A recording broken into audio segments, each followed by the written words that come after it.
Hi, I'm Ryan from Scout Campers, and today we're going to talk about some of the newest and the most exciting features on the 2024 Scout Campers. The first one, and my favorite one probably, is the GFC rooftop tent.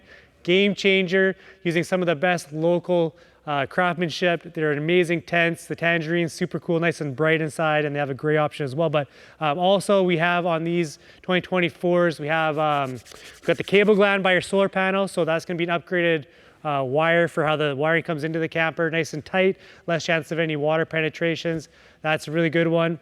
And then also we have our power station. So the power station has an adjustable compartment, so the base underneath the Goal Zero can now be removed. So now you have a taller compartment for your power station. I believe it's going to be about 25 inches or so. That also has a fuse block in it. So now all your wiring's running to one nice tidy spot.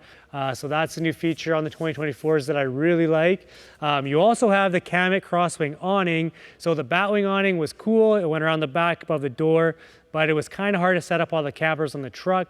The Kamek crosswing awning is installed below the dinette window, so it's easy to use while the camper's on the truck. Pull it out easily and set it up in seconds, so I really like that option. If you do go with the new 2024 awning bracket, the awning bracket option as a standalone will be installed above the dinette window. So just make sure that you understand that the awning bracket will get installed above the dinette window. The full Kamek crosswing awning will be installed below the dinette window. And the last feature on 2024s I'd like to talk about is the hardwired porch light. So by your entry door of your Scout campers, there's going to be now a hardwired LED light, which is really nice. The switch for it's going to be right above your door inside the camper. So now you have a hardwired light with a switch for the exterior of your camper, which is going to be really nice for night times. All awesome features for 2024 Scout campers. Stay tuned for more.